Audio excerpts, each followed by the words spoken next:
Welcome to Big5D TV, a show dedicated to news and insights for the Africa Middle East local digital ecosystem. Our guest today on Big5D TV is Lunga Siyo. He's CEO of Telkom SMB, a newly organized unit of Telkom South Africa that addresses the small business market. Lunga's role is to develop and take to market a platform of solutions for small business that encompasses marketing services, IT solutions, even fintech and productivity tools. We discussed the state of small business in South Africa, in particular in light of the pandemic, and also Telkom's vision for enabling SMEs to use digital tools to transform their businesses. We hope you enjoy the interview. Before we start the show, we'd like to thank today's sponsor, Mono Solutions. Mono's vision is to empower SMBs in the digital landscape, making it easy for them to engage with their customers online. You can visit them at monosolutions.com.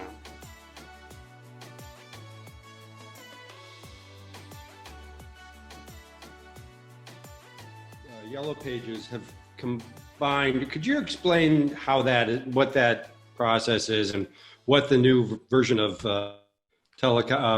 Yellow Pages is, and how its relationship with Telkom has changed, and what your new role is? Yellow Pages has always been owned by Telkom, but they've actually had minority partners in the company. So Telkom owned about 65%, another 35% was owned by private equity guys. With any private equity firms, they usually have a 5-year horizon, in essence. I think it was coming to an end. And I guess the feeling then was for Telkom, they wanted to invest further in the business because they saw potential. And the other guys didn't see, sort of eye to eye with that sort of strategic view. They, on mutual agreement, the private equity guys decided to exit the firm. So Telkom bought the rest of the share capital, in essence. So right now, Yellow Pages is 100% owned by Telkom. But why Telkom also wanted to invest in this business, it's because they actually had 2 other businesses that was targeting this segment of customers, which is small, medium businesses. Their IT company, because Telkom had bought an IT company about 5 years ago, which was largely selling to SMBs and large enterprises and also to the public sector as well. So they wanted to carve out that sort of segment of customers from that company. And also largely because Telkom is a traditional telco company that's been selling to consumers, enterprises, and also small businesses. So they wanted to sort of consolidate all their efforts into the small, medium business space with Yellow Pages. So in essence, we've consolidated, let's call it 3 companies into one. So then my role sort of changed to actually head up all 3 companies in essence. So Yellow Page being one, which focuses on what we call marketing services. And then we had another one which was focusing on connectivity and another one on IT. I think it made a strategic fit to actually combine the 3 and actually also consolidate our go-to-market efforts, because what we've realized that the customers, we're actually the same customers in essence. About 80% of Yellow Page customers are Telkom customers in essence, so it makes sense. But also what we wanted to do was to actually create something unique in the market, right, that you might find from any other telco, because traditional telcos sell connectivity. So now once you have connectivity with IT, with marketing services, and then you start looking at all the other adjacent services that you can offer to small, medium businesses, almost like aggregating their services in essence and service them better, it makes a strategic sense to actually do that and invest further in almost like creating a digital platform to actually enable those interactions with that segment of customers. So that's largely what we've been doing in the past 12 months. So we've established a team. It's a fully fledged team now with an entire exco. It's got its own sort of board. We've defined the products and services. We've started creating platforms. There's a whole lot of stuff that I've been doing that's really exciting in this space of small businesses. And I guess the aim is for us is to be, that company that actually rallies, small businesses and encourage them to become courageous and take on the world, almost like creating a platform for them to even compete with large enterprises, in essence. When I hear what you're saying, it reminds me of a lot of companies, not just in the US and other parts of the world as well, that are trying to create something akin to an operating system for small business. I mean, there's a vision for that sort of all-in-one. It's kind of a nirvana vision of all-in-one for small business. No one's quite nailed it. And there's arguments that it's hard to do across all verticals because there's so much vertical Yeah. specialization and all. But how do you think about, is that your vision, or how do you think about that concept? Yeah, that's close enough. That's close enough. So we're thinking about it as an ecosystem, right? And it's an ecosystem on both fronts, on both the buying side, with SMEs buying from all of these suppliers. If you can aggregate those services and actually create a platform within which, almost like a marketplace platform, where small businesses can just go online and buy anything that they want, right, to enable their products, to enable their business and be able to operate. And we've actually categorized them, quite nicely. We said, as a small business, you actually need to have connectivity, which is the backbone of being connected. You almost need to have some sort of tools that will make you productive, right? And those could be IT systems that you need to own to run your admin, your finances, your tax, and also to be able to access government services, right? For you and also your employees, which means from a tax perspective, but also to make sure that you register employees and all of those things. To create a platform that actually enables them to do it online, in essence. And then the other opportunity is that, so how do we now then also create what we call access to markets, which means, can we get you more customers? So you've got a physical sort of, let's call it, establishment. Can you get customers in a virtual sort of sense, and also customers outside of your own, let's call it, territory, using digital platforms? So can we help you create a standalone website, drive traffic into it? Can we create an e-commerce store for you? Actually, let's do it better for you. Let's create a marketplace where you can have an e-commerce storefront on the marketplace. Our job is to drive traffic into it, almost more like a mall. And for you, you'd actually just benefit from the traffic that goes into the marketplace and be able to create an online store where you can actually just trade your products and services.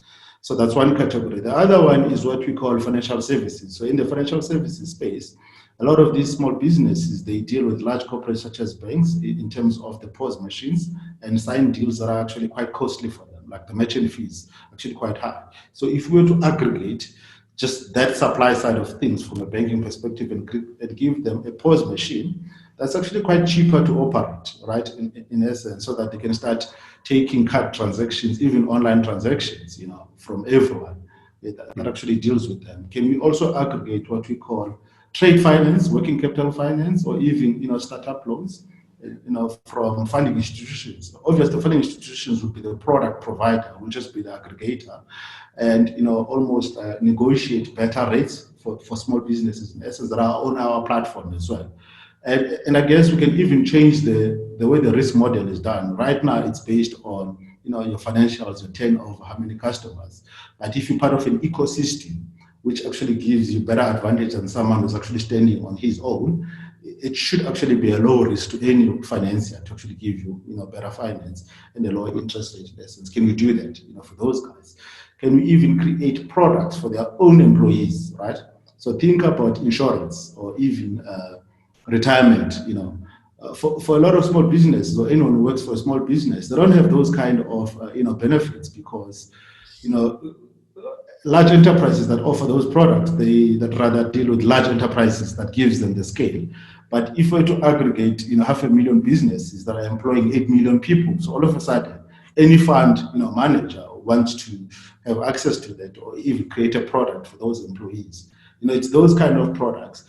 In the IT space, what we've picked up, especially for these guys, is that, cloud-based productivity apps such as Zero. You might know Zero is an accounting platform as well. We've got Message locally in the country as well, Microsoft 365, Google G Suite, or any of the platforms that you can use to run just digital marketing activities as well. We can aggregate that from a supply, and we sort of negotiate better pricing for these guys. So, we've taken just one deal with Microsoft 365. If they walk into any retail stores, they pay in excess of around 5,000 rands in rent terms, per license, per user, per annum.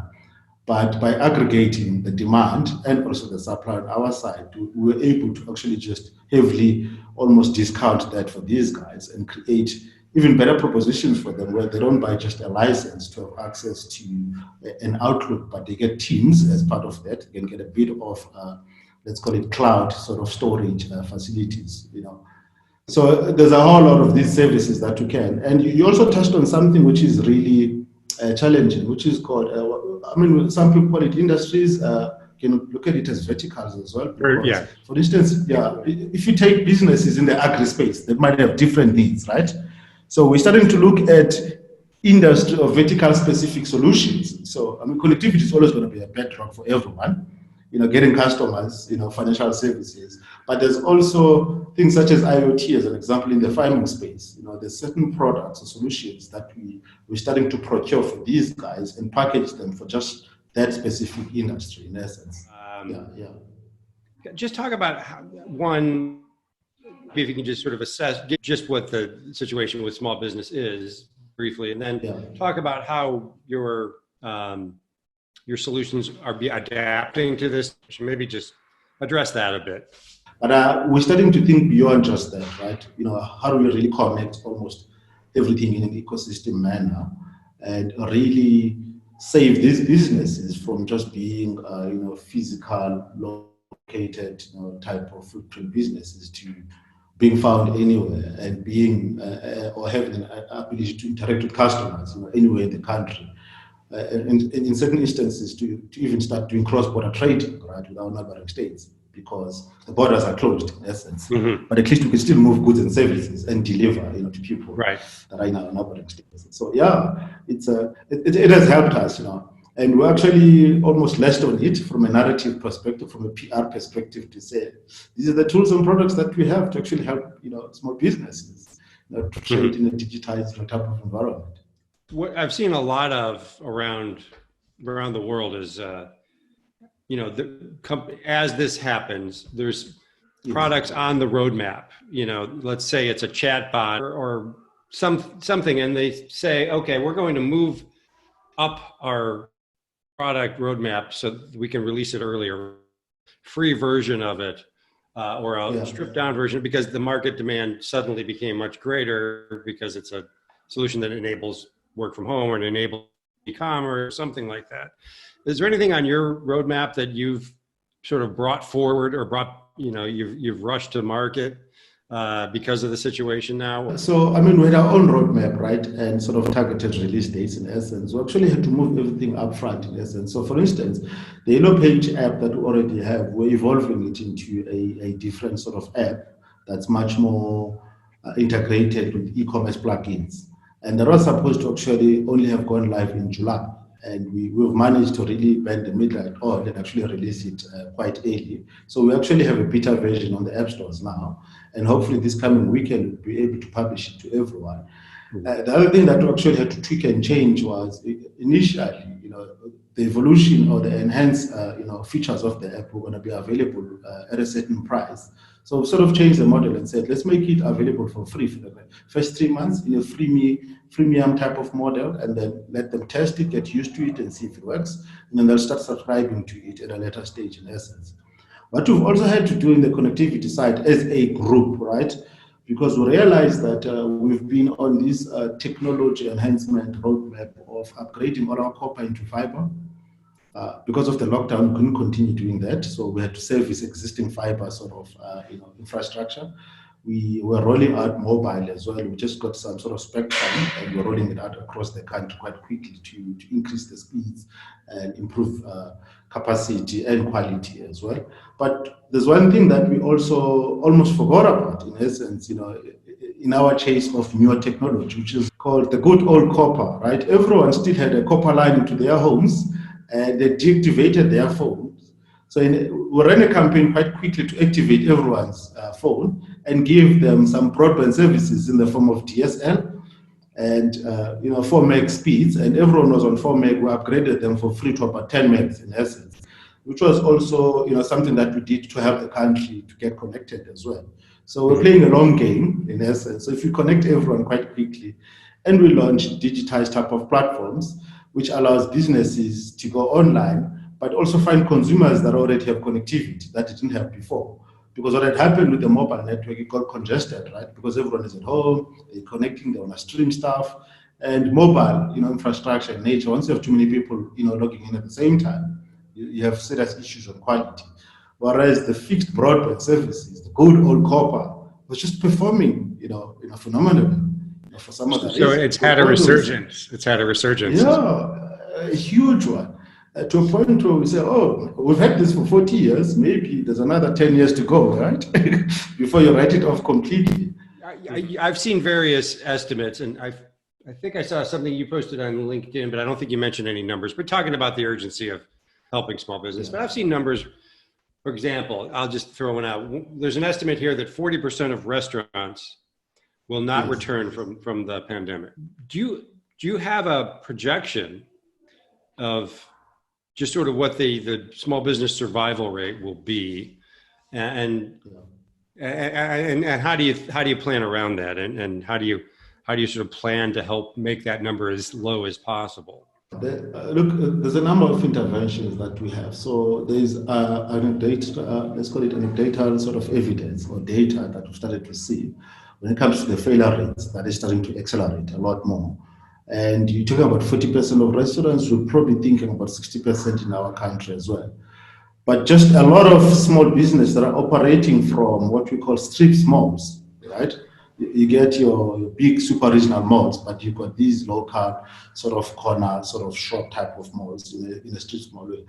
A lot of those businesses are struggling, and a lot of them still haven't been open. We've just moved to level 4, of the lockdown. We're probably moving to level 3, but already we're getting a lot of distressed businesses reaching out to us in terms of looking for payment holidays, and some of them the suspension of services.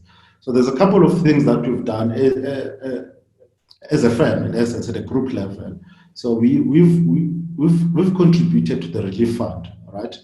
The country one that was established in March, a couple of millions towards any relief efforts. But also, we've been working with a Department of Small Business. We created a portal for them quite quickly, which we developed within a couple of days, for all small businesses to apply for a relief sort of funds, in essence, to help them stay afloat as well. But also to post about some of the sort of challenges that they're foreseeing, so that the department can start to aggregate and create things so that they can engage with relevant players in the industry. For instance, mall owners when it comes to rentals. So they picked up that as a theme through that portal that we created, and the department has started to engage those mall owners around the suspension of rentals, and to sort of find some sort of relief mechanism for small businesses. So there's a lot of things that we're doing at a macro level as well. And also, we've been helping the Department of Health. We, through our sister company, we created a track and trace sort of app quite quickly, that we're also rolling it out to a lot of small businesses as well, so that they can actually apply that to their own employees as the economy is getting opened. Because what you want to be able to do is to almost track everyone and take some precautionary measures around the spread of this virus and control it. So there's a number of things that we can do at a micro level. But I think the economic collapse is going to be severe, in essence, which is unfortunate.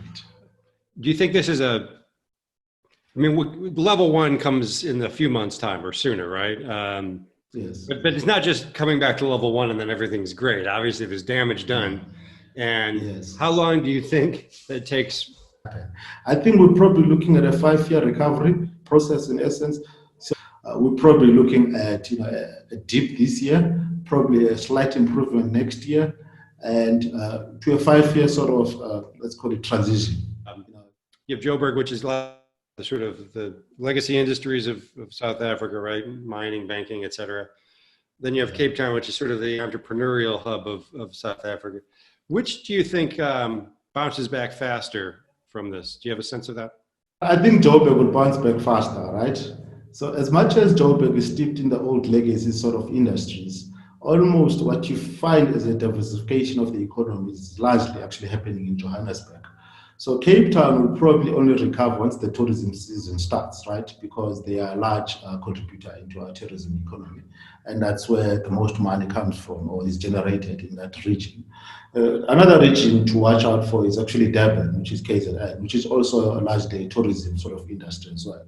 But Joburg, because of its nature, it's going to recover faster than most of the economies just across. And also, even the local, let's call it government, has made some really, really good strides in terms of protecting the citizen and enforcing the lockdown just around Johannesburg. I'm just thinking the Department of Education with preparing for schools. So I think for them, it sort of works that they just built newer schools in the past couple of years as well, with lots of state-of-the-art sort of technology. And they've just been preparing for kids to go back to school next month, almost like cleaning out and disinfecting the buildings and all of those things. So you see a lot of activity in this space. Whereas in Cape Town, it's becoming the epicenter of the virus right now.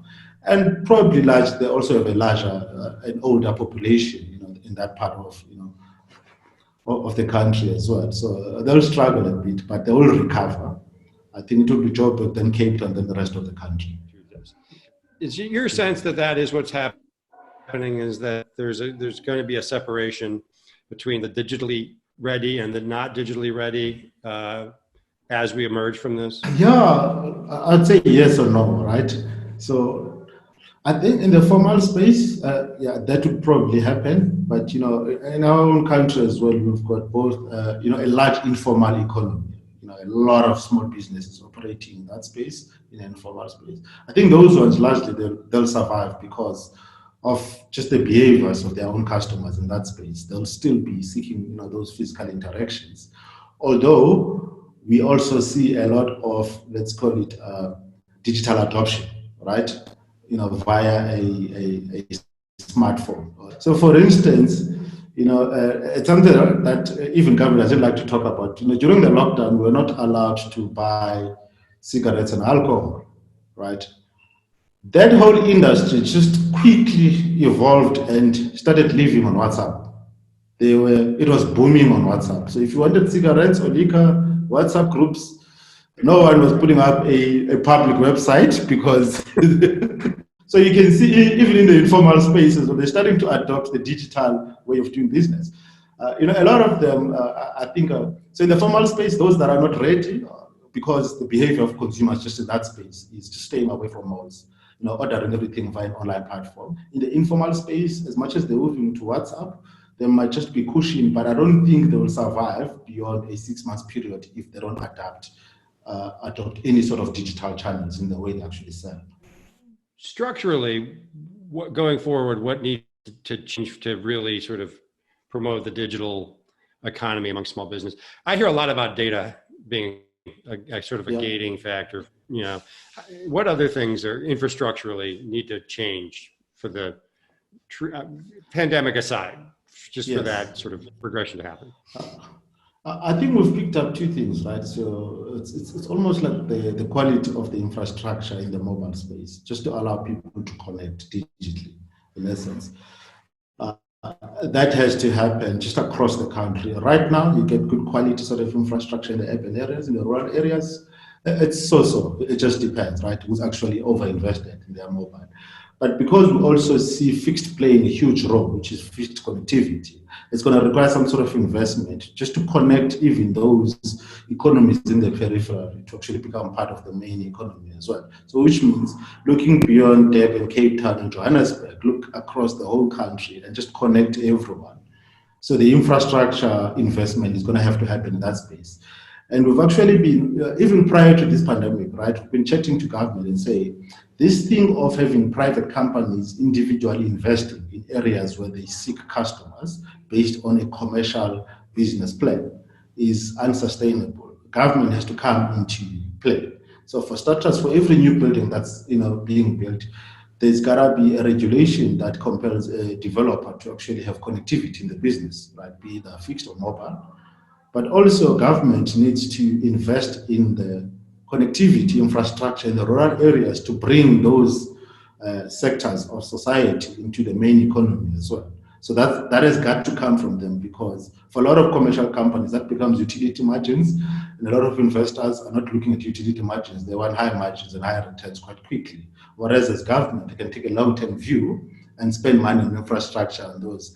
They're starting to warm up to that. I think the pandemic has actually made them to realize that actually, first thing they need to do is to move everyone off terrestrial television to digital television, as in like tomorrow, so that you create the broadband and have free up the airwaves so that you can have a lot more spectrum that needs to be allocated to telcos as well. But also they need to invest on fixed infrastructure quite quickly to connect not only their own offices, but to connect the communities, the schools, the clinics, everyone, just to get the economy going. Once you do that, then South Africa stops becoming the economy of Johannesburg, 15 million people. You start involving the entire country of 55 million people.